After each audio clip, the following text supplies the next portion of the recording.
안녕하세요. 재단법인 기지 이유진입니다. 오늘 만나볼 작가는 소설가 김사과 작가입니다.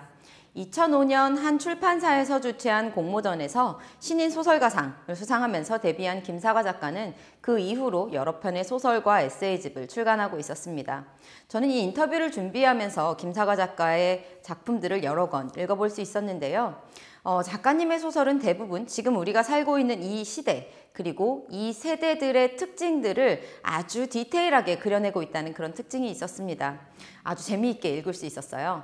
그렇기 때문에 우리나라 문학계에 새로운 세대의 소설가, 작가가 나타났다라는 평을 듣고 있는지도 모르겠습니다. 이제 곧 뉴욕이라는 도시에 대한 에세이를 담은 새 책이 곧 출간된다고 하는데요. 그 새 책에 대한 이야기, 또 작가님의 개인적인 이야기들, 이런 다양한 이야기들을 한번 들어보도록 하겠습니다. 특히 이번 책 같은 경우에는 쓰면서도 걱정했던 것 같아요. 아니 이거를 읽긴 해줄까? 약간 다 집어쳐 막 이럴 것 같은데.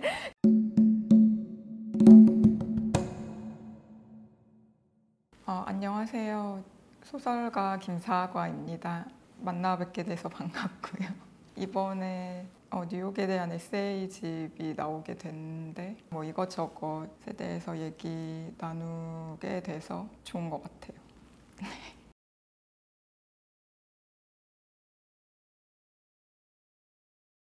그 바깥은 불타는 늪 / 정신병원의 갇힘이라는 제목부터 약간 무슨 얘기를 하려는 건가 그런 느낌의 제목인데요. 근데 아무리 생각해도 제목을 다른 걸 바꾸기가 어려워가지고 내가 생각해도 약간 이상한 얘기인 것 같긴 한데 자세히 들어보면 이해가 되는 부분이 있다. 약간 이런 식으로 설득하듯이 쓰는 것 같아요. 그래서 한번 너도 생각을 해보면 어떻겠니? 이런 거가 사실 있는 것 같아요. 이 책 같은 경우가 제가 쓴 책 중에 제일 솔직한 부분이 있는 것 같아요. 그러니까 다른 책들 같은 경우에는 그러니까 여러 가지를 조절했던 것 같거든요. 어떤 식의 얘기를 해야 된다든지 문장의 스타일이라든지 그런 걸 항상 이렇게 미세하게 조정을 했는데 이 글에서는 내가 정말 어떤 느낌이었고 무슨 얘기를 하고 싶은지 내가 실제로 명확하게 가장 전달하고 싶은가 뭔지 그거를 가능한 게 조정을 안 하고 써가지고 걱정을 많이 했던 것 같아요. 근데 주변에도 그렇고 의외로 재밌게 읽었다는 사람들이 많아가지고 되게 다행이라고 생각했어요. 100만 부?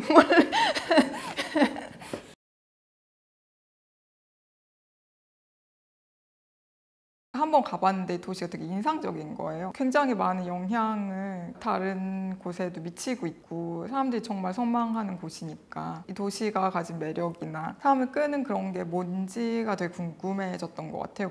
나중에는 아예 가서 아예 살아보게 된 거죠. 이렇게 압축한 인상이라면 그러니까 여기가 사람이 살라고 만든 도시가 아니고 불을 더 이렇게 키우고 유지하고 그런 걸 위해서 존재하는 도시다라는 생각이 들었거든요. 특히 그 맨하탄에 산다는 거는 힘든 일인 것 같고 그래서 뉴욕에서도 교회에 나가서 살고 그러니까 근데 그때는 문화도시 뉴욕에 쓰고 그럴 줄 알았는데 되게 생뚱맞은 결과물이 나오긴 한 것 같아요. 여러 각도로 어떻게든 접근을 해보려고 노력을 한 것 같아요. 정말 많이 돌아다니고 그러고 안에서 이사도 많이 다녔거든요. 그래서 그 헨리 제임스 책에는 실제로 들어가 있는데 뉴욕에서 태어나가지고 나중에 영국에 가서 살았던 소설가인데 그 도시들에 대한 에세이를 읽었는데 이미 그때도 너무너무 혼란스러운 도시인 거예요. 막 너무 사납고 사람들한테 날씨도 너무 안 좋고 자기는 오랜만에 집에 가봤더니 집 있던 동네 다 없어져 있고 흔적도 없고 그게 저한테 되게 인상 깊었던 것 같아요. 겉으로 보면 되게 화려해 보이는데 견딜 수 없는 방향으로 가고 있다는 느낌을 받았거든요. 그러니까 양극화 같은 것도 심하다 이런 생각도 들고 도시가 획일화된다는 느낌 되게 많이 받았던 것 같아요. 인종적 다양성은 있을지 몰라도 정말 비슷한 경제 수준의 학벌 수준의 사람들만 도시에 계속 밀려 들어오는 것 같고 되게 다양한 사람들을 만난다는 느낌조차 나중엔 없는 거예요. 개인적으로는 실망을 해가지고 돌아왔는데 일상생활에서 뭐 어떻게 살았는지에 대한 그런 거는 완전히 배제하면서 뉴욕이라는 이 도시에 있다는 게 사실 어떤 느낌을 주는지를 되게 전달을 하고 싶었거든요.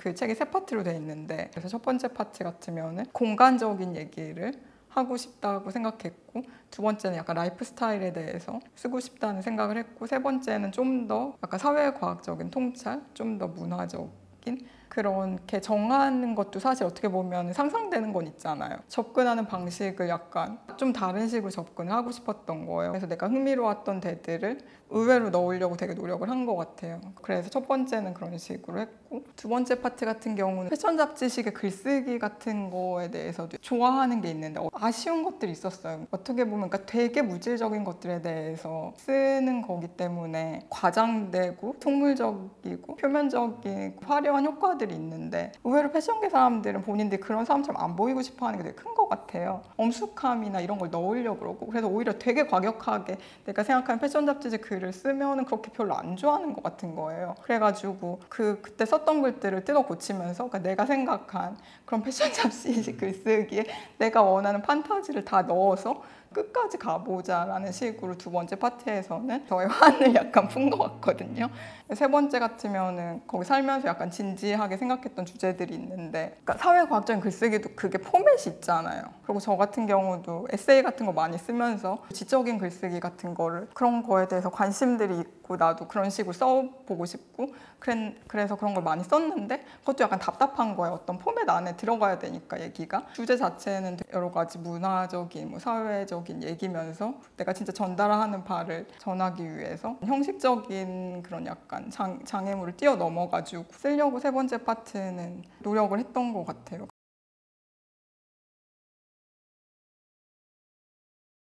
제가 대학교를 가야겠는데 약간 그 공부하기도 싫고 주변 친구들도 그렇고 영화과 이런 거에 대해서 관심들이 많았어요. 그리고 20대 초반에 다들 영화 좋아하고 막 그런 예술에 관심 있으면 그렇잖아요. 그래서 한예종에 대해서 알게 됐는데 뭐 성적이나 이런 것보다는 뭐 글쓰기라든지 상상력 이런 걸 더 많이 봐가지고 되게 운 좋게 붙어서 정말 신이 나고 좋은데, 진지하게 생각해보면 제가 영화에 대해서 사실 그렇게 관심이 없었던 거예요. 그리고 영화 만들면 돈도 많이 들잖아요. 그리고 사람들이랑 하는 작업이고 야외 작업도 많고, 근데 사실 저는 그런 걸 그렇게 좋아하는 타입이 아닌 거예요. 한 학기 정도 다닐 때는 사실 이렇게 적응을 잘 못했어요. 약간 겉돌고 2학기 들어가지고 글쓰기 수업이 있다는 얘기를 들어서 자기 듣는다고, 그러면 나도 들어볼까 정말 듣게 됐는데 그 수업이 너무 재밌었던 거예요. 자신감도 얻고 글 쓰는 게 재밌다는 것도 알게 되고, 그러니까 선생님이랑 친해지기도 하고, 그 선생님께서 그냥 이렇게 뭐 영화 하는 것보다 뭐 글 쓰고 이러는 게 더 사실 좋지 않냐 막 이런 식으로 얘기하시고 그러는데 전 되게 혹한 거예요 사실. 그러니까 되게 강하게 나보고 오라 그런 것도 아닌데 끌려가지고, 그래서 정말로 전과를 했어요. 전 원래 약간 펄프 픽션이나 이런 종류를 좋아했는데 재밌는 책들 고전들도 막 찾아서 읽고, 글을 좀 진지하게 이렇게 길게 한번 써보자 이러다가 이렇게 동기부여가 좀 적으니까 그럼 글을 써가지고 공모전에 내보자 흐름을 타가지고 하다 보니까 되게 금방 이렇게 공모전에서 당선이 된 거예요.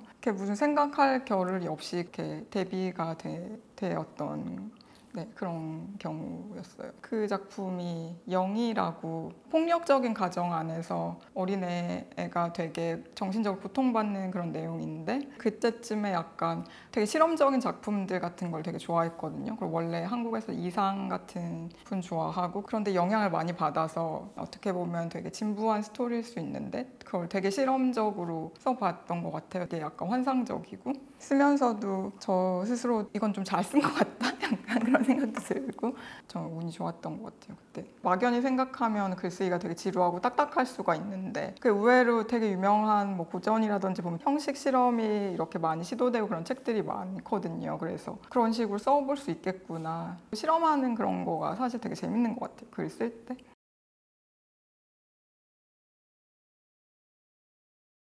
이게 다행인지 불행인지 모르겠는데 제 친구가 먼저 자퇴를 했어요. 그 친구가 그런 고민을 하고 있다는 걸 듣고 자퇴를 할 수도 있구나 그런 생각이 처음 든 거예요. 학교를 그만둘 수도 있구나. 그리고 비슷한 고민을 하는 그런 자퇴생 모임도 알게 되고, 그래서 했지 그런 게 없었으면 진짜 못했을 것 같아요. 그런 경험이 있어가지고 사실 그런 거를 이렇게 누구한테 토로해도 사실 잘 이해를 못 해주고, 그러니까 더 글을 쓰게 된 것 같아요. 그러니까 한 명 한 명한테 이렇게 개별적으로 말을 하면은 이해 못하는 사람들이 더 많잖아요. 근데 그걸 예를 들어 글로 쓰고 좀 더 이렇게 진지하게, 그러면은 본인이 비슷한 경험이 없더라도 오히려 이렇게 아 그럴 수도 있겠구나 이렇게 아니면 나도 그런 생각한 적 있는데 오히려 그렇게 되는 장점이 있는 것 같아요. 글로 이렇게 사람들이랑 소통을 한다는 게 네, 제가 나이가 많아서 인터넷이 그때 나왔는데 그러니까 홈페이지 만들어서 게시판에 글 쓰고 친구들만 이렇게 올 수 있게 초대해가지고 그냥 이런저런 얘기하면서 그때부터 글쓰기에 그렇게 이렇게 마음을 담고 그냥 그랬던 것 같아요. 블로그 같은 거 할 때는 친한 친구들만 보고 그러니까 제 글을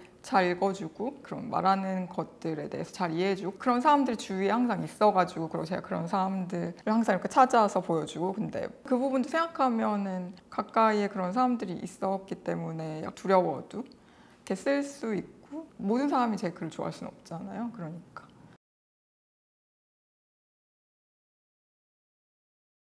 상상적인 소설이든 모든 그런 구체적인 묘사가 사실 있지 않으면 실감날 수는 없는 것 같아요. 그래서 구체적으로 항상 묘사하려고 하는데 오히려 기대치에는 더 안 미치는 것 같고요. 되게 잘 쓰여진 소설 같은 게 보면은 정말 집요하게 잘 묘사돼 있고 명작이나 고전이라고 하는 것들 보면 정말 뭐 감탄 나오도록 정말 집요하게 그런 것들이 많이 나와서 네, 항상 근데 나도 그래서 그 수준의 그런 식의 글쓰기를 하기 위해서 노력을 하는 것 같고 옛날에는 인상 깊은 일을 겪으면은 다 막 이렇게 일기장에다가 다 적어놓고 그랬던 거예요. 오늘은 누구를 봤고 뭐 어디에 갔고 이런 걸 되게 자세히. 그러니까 항상 뭔가를 집요하게 관찰하고 있지는 않거든요. 근데 보다가 오늘 되게 인상적인 걸 보면 그거에 대해서 되게 생각하는 것 같아요. 그게 어떤 사람이었을지 그럼 그 이미지에 대해서 생각하고 내 눈길을 끄는 비슷한 것들이 반복해서 나타날 때 예를 들어서 그런 힙스터 같은 사람들이랑 비슷한 사람들이 계속 나타나는 거잖아요. 그럼 그때부터는 되게 집요하게 관찰을 하는 것 같아요. 그런 사람들도 찾아보고 뭐 인터넷으로 뭐 책도 뭐 그런 사람들이 나온 것도 찾아보고 계속해서 그런 사람들이 어떤 삶을 살지도 생각해보고 그 사람이 어떤지가 느껴지게 쓸 수 있을 정도로 그렇게 노력을 하는 것 같아요. 최근에는 뜬금없긴 한데 휴양지에서 일어나는 그런 얘기들을 쓰는 거에 요즘 관심이 많아졌거든요. 약간 리조트 이런 거 되게 많이 찾아보는 것 같아요. 요즘 여행 녹화잖아요. 여행 가면 이 호텔이 어땠고 저 호텔이 어땠고 호텔에 어떤 사람들이 오고 이런 거 보고 디테일 있잖아. 아침 메뉴 뭐 이런 거라든지 쓸데없는 것들 그런 것들에 대해서 하나하나 되게 생각해 보는 것 같아요. 계속 그런 관련된 걸 하는 것 같아요. 그러니까 단편 소설도 써보고 사진 같은 것도 찍어본다든지 찾아도 보고 사람들이랑 얘기도 해보고 그 얘기에 영감을 받아가지고 또 찾아보고 책도 보고 영화도 보고 아 어느 정도 되게 모였다 뭐 이런 게 합쳐지면은 그런 걸로 이렇게 장편 소설을 쓰는 것 같아요. 그러니까 주제가 나오고 영감이 떠오른다고 바로 쓰고 그러진 않거든요. 영감이라는 거가 자체는 되게 작은 거잖아요. 그래서 거기에 이렇게 살이 붙을 때까지 좀 기다리는 것 같아요. 뭐 단편 소설이라 그러면 뭐 몇 주? 그럼 몇 주 동안 매일매일 쓰는 거예요. 근데 밤을 새진 않아요. 커피숍 가서 쓰고 그러고 작업실은 아직 구하기에는 집도 없어서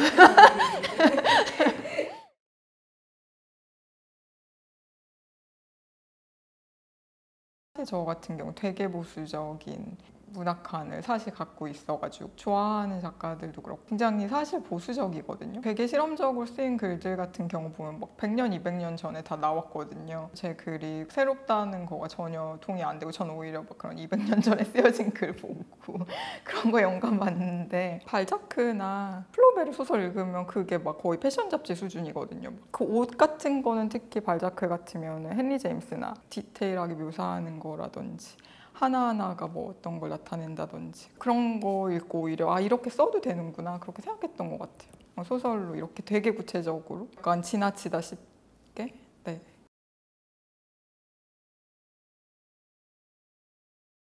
구체적으로 정해진 건 아닌데 그 사람들에 대해서 알고 싶고 그런 것 같아요. 되게 오래 살아남은 소설들을 보면은 재미로 읽는다기보다는 인간에 대한 통찰이 들어가 있잖아요. 단지 뭐 인간은 나쁘다, 뭐 좋다 이런 게 아니고 그렇게 판단할 수 없이 되게 복잡한 그런 것들이 되게 잘 담겨 있는데 그게 한 명이 아니고 여러 명에 대해서 그런 걸 보면은 그런 게 진짜 대단한 것 같고 그런 식의 소설을 사실 쓰고 싶은 것 같아요. 그래서 인간들이 어떻게 살아가고 본성들이 뭐 어떻고 되게 따뜻하게라든지 뭐 차갑게라든지 이런 걸 떠나서 정말로 약간 리얼하게 되게 사실적으로 그러니까 사람들 보면은 나이 들고 그러니까 경험이 쌓이고 그래도 정말 지혜나 통찰력 있는 사람은 드물잖아요. 뭐 책도 그런 것 같거든요. 그런 거가 담겨 있는 책을 쓰고 싶은 것 같아요.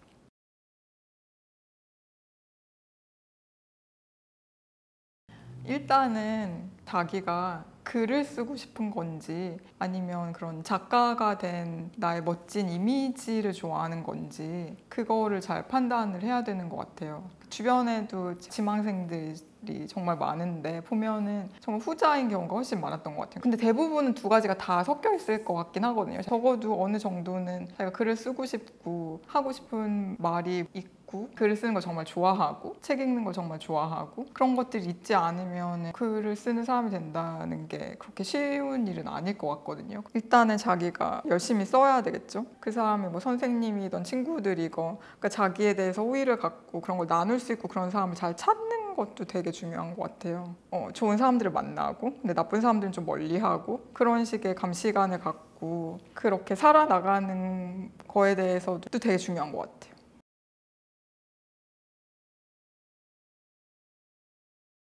앞으로도 그냥 계속해서 글을 썼으면 좋겠고 어떤 면에서는 약간 이 정도 쓰면 됐어 이런 것들도 많은데 좀 더 엄격하게 했으면 좋겠다는 생각도 들고 그래서 더 내가 원하는 만큼 좀 좋은 글 더 나은 글을 쓰고 싶다는 생각도 드는데 또 한편으로는 제가 되게 어렸을 때 데뷔해가지고 계속 소설가로 지내고 그래서 생각해보면 글 쓰는 나 아닌 나는 뭔가 약간 이런 거에 대해서도 잘 생각은 안 해봤던 것 같거든요. 그 외의 취미도 사실 그렇게 많진 않고 글 쓰는 거가 항상 제일 먼저니까 다른 건 다 뒤로 밀리고 다른 부분의 나에 대해서도 관심을 좀 가져보고 싶다는 생각도 들어요. 되게 자기만의 고유의 뭐 세계관이 있는 작가다 뭐 이런 식으로 얘기하는데 막상 내가 나라는 그냥 사람에 대해 생각해보면 딱히 그런 게 없는 것 같은 거예요. 그렇게 좋아하는 것도 없는 것 같고 의외로 그래서 막 그런 거에 대해서 좀 요즘엔 생각해보고 싶은 것 같아요. 자, 인터뷰 어떻게 들으셨나요? 재미있으셨나요? 이제 곧 나올 새 책. 사실 저는 살짝 먼저 읽어보았습니다. 일반적으로 우리가 다른 도시에 대한 책이다 라고 했을 때 마음에 드는 그런 이미지가 있죠. 하지만 작가님의 이번 새로운 에세이는 작가님만의 독특한 시각과 독특한 문체로 가득한 완전히 새로운 스타일의 그런 책이라고 저는 느꼈습니다. 상당히 매력적이었어요. 광고 아니고요. 자, 활자의 시대가 지금처럼 위태롭게 느껴졌던 때가 있었나 싶습니다. 또 한편으로는 글쓰기에 대한 관심이 지금처럼 높았던 때가 있었나 싶기도 합니다. 책 읽기 좋은 계절입니다. 읽고 싶었지만 미뤄두었던 책이 있다면 지금 읽어보세요. 또 쓰고 싶었던 이야기가 있었다면 지금 써보는 건 어떨까요? 자, 그럼 다음 시간까지 안녕.